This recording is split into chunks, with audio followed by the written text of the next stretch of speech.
Magpatuloy kayo ng karapat-dapat sa Kanya. Sabihin po natin karapat-dapat. Patuloy kayong lumago at tumibay sa Kanya. Sabihin po natin lumago at tumibay. Magpakatatag kayo for the last time. Sabihin po natin magpakatatag kayo. Amen. Magpakatatag kayo sa pananampalatayang itinuro sa inyo at maging mapagpasalamat din kayo.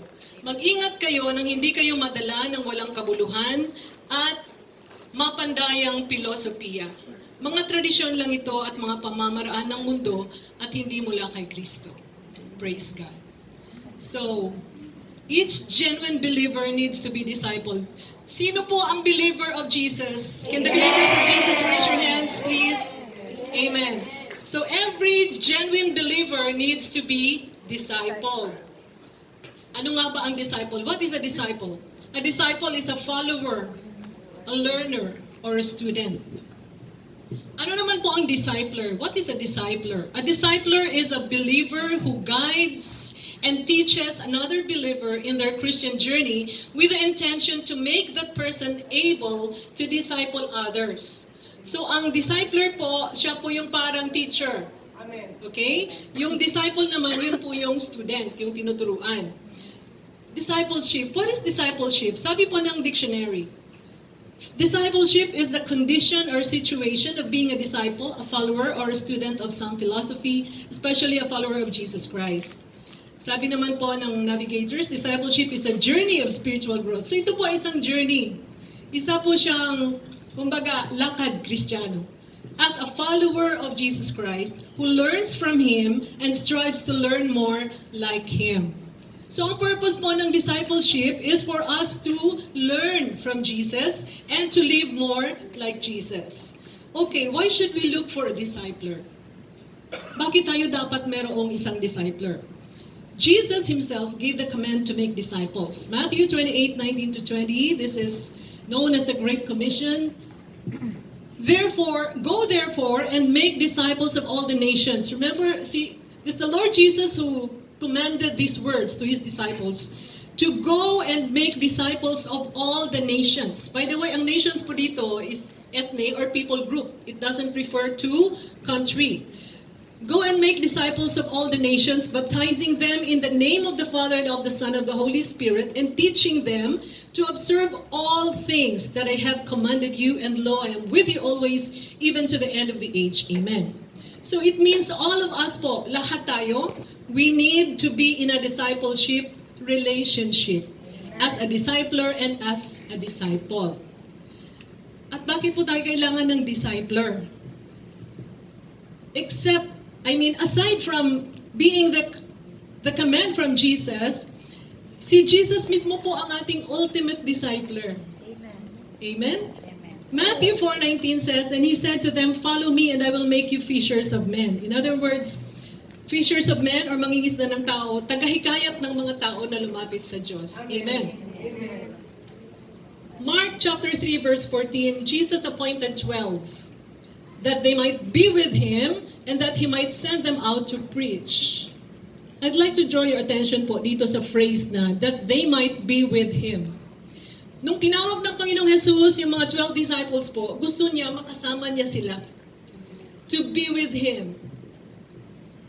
To be intimate with Jesus. That He might send them out to preach. So in other words, hindi sila muna pwedeng i-send out to preach kung hindi muna sila naging with Jesus. Amen. And another example po ay yung relationship ni Jesus sa kanyang 12 disciples. Remember, nung nandito po ang Panginoong Jesus, when Jesus was here on earth, He did ministry, di ba? He healed the sick, He did a lot of miracles, and kasama niya po yung kanyang mga disciples. At doon po sa 12, meron siyang 3 na pinaka-closest sa kanya. Sino-sino po yung mga inner 3 niya? Peter, James, and John. Okay, and you know the apostles did it too. Remember Paul and Timothy? In 2 Timothy chapter 2 verse 2, it says, "And the things that you have heard from me among many witnesses, commit these to faithful men who will be able to teach others also." Able to teach others also. Tagalog po, 2 Timothy 2:2, ituro mo rin sa mga mapagkakatiwalaang tao na makakapagturo rin sa iba ang mga aral na narinig mo sa akin sa harapan ng maraming saksi. So in other words, ang purpose po ng discipleship, halimbawa ako, discipler, meron akong isang tuturuan. Ang purpose ay para maturuan ko siya kung anong dapat, para siya ay mag-grow. Eventually, siya din may i-disciple din na iba. Amen? Therefore, we are making disciples. So let's look at Saul, who became Paul, and Barnabas in Acts 9:26-27. And when Saul had come to Jerusalem, he tried to join the disciples. Remember, Acts chapter 9 is the conversion story of Saul, diba? He used to be the persecutor of Christians. But then the Lord Jesus met him, encountered him on the way to Damascus. Diba? Merong great light from heaven. And then there was a voice that said, Saul, Saul, why are you persecuting me? And so si Saul po, he was blind. He was blinded for 3 days, but after that, na-restore po ang kanyang eyesight. And then siya po ay na-born again. Amen? In Acts chapter 9. And here in verses 26-27, when Saul had come to Jerusalem, he tried to join the disciples. Yung dating namamatay, nagtutugis ng mga Kristiyano, gustong sumali sa mga disipulo. Alam niyo yung gano'n? But they were all afraid of him and did not believe that he was a disciple. Hindi sila makapaniwala. Ito nagtutugis ng mga Kristiyano, tapos ngayon, sasali sa mga apostoles, baka tayo tugisin ito. Baka nagpe-pretend lang to. Di ba? Baka dati yung iba pinapatay, baka tayo sunod. So, they did not believe that he was a disciple. Verse 27, but Barnabas took him and brought him to the apostles.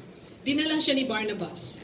And he declared to them, si Barnabas po ang nagdala talaga kay Paul doon sa mga apostles, and he declared to them how he had seen the Lord on the road, that he had spoken to him, and how he had preached boldly at Damascus in the name of Jesus.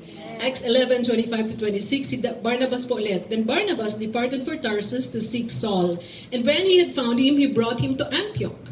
So it was that for a whole year, 12 months po mga friends, they assembled with the church and taught a great many people. And the disciples were first called Christians in Antioch. So kasama sila. Body-body sila. Discipler, disciple. Okay. Next, what kind of discipler to look for? Okay, baka may magtanong, Pastor Aging, sabi mo kailangan bawat isa sa atin may discipler. Ano pong klaseng discipler ang hanapin? Baka in-expect niyo pang physical lang po, hindi po. Of course, mas maganda rin yung ganon.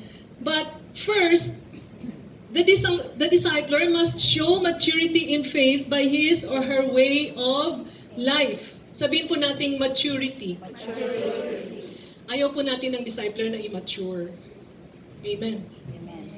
May kasabihan po, sana tumanda ng may pinagkatandaan. Amen. Kasi yung iba tumanda na, walang pinagkatandaan. Maturity in faith, ibig sabihin, hindi ka madaling natitinag kung may mga bagyo ng buhay. Amen. You're not easily swayed. You're not easily distracted whenever problems come. You are firm in your faith in God. Lagi mong tinatatak sa utak mo. You put in your mind every time, for with God, nothing shall be impossible. Malalampasan ko to. I will overcome because He is in me. It's greater than who is in the world. Hindi po madali mga friends kasi ang dami pong pagsubok sa buhay. Kung hindi ka rooted and grounded in the Word of God, madali ka pong matumba. Yes. You know, we have an enemy, right? Yeah. And our enemy wants to steal, to kill, and to destroy. But Jesus came that we might have life Amen. and that we might have it more abundantly. Lagi po nating naririnig, pag may problema, at awanti kwarta, paano magsimba? Pero sa Kristiyano kasi hindi halata eh. Lalo na yung matured na, nakangiti pa rin. Kahit may problema at maraming pera, di ba't laging masaya? Ganyan nga ang buhay kung na kay Jesus, laging may galak sa tuwing. By the way mga friends, akala nyo lang laging okay ang mga pastor, no? Ang mga elders, ang mga leaders, nakangiti lang po, pero deep in my heart, Woo! Hallelujah! Relate po ba tayo mga friends?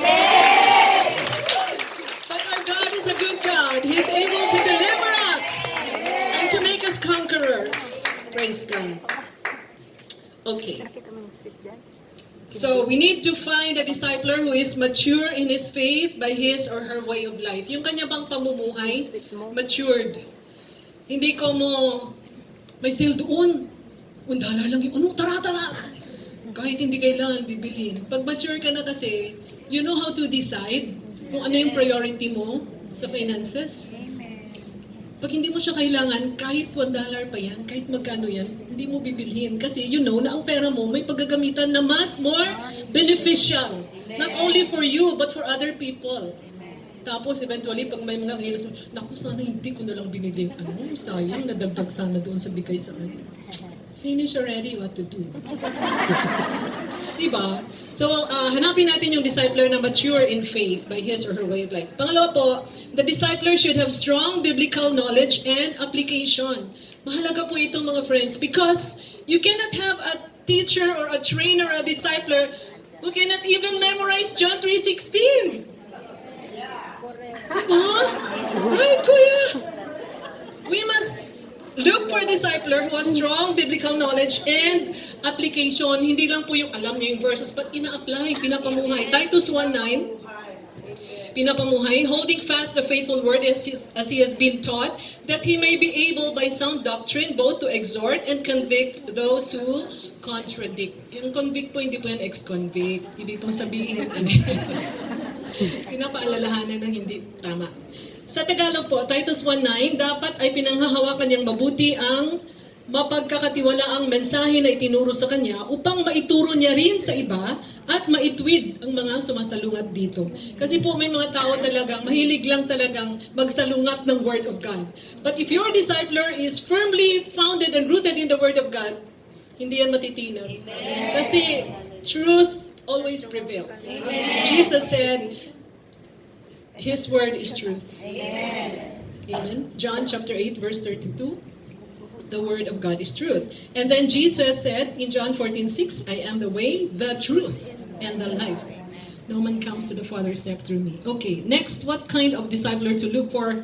The discipler must have consistent walk with Christ. Sabihin po natin, consistent. Consistent. Ibig sabihin, tuloy-tuloy. Hindi yung pag may problema, hindi na lang muna ako sisimba. Umulan lang, nalamigan ka lang, gusto matulog, hindi na magsimba. Klaseng discipler. Tapos, konti na lang yung pera ko, Lord, pang one way na lang yung isiling ko, paano pa ako makasimba? Ang tunay na discipler na consistent ang walk, kahit one way yung pang isiling, magsisimba pa rin.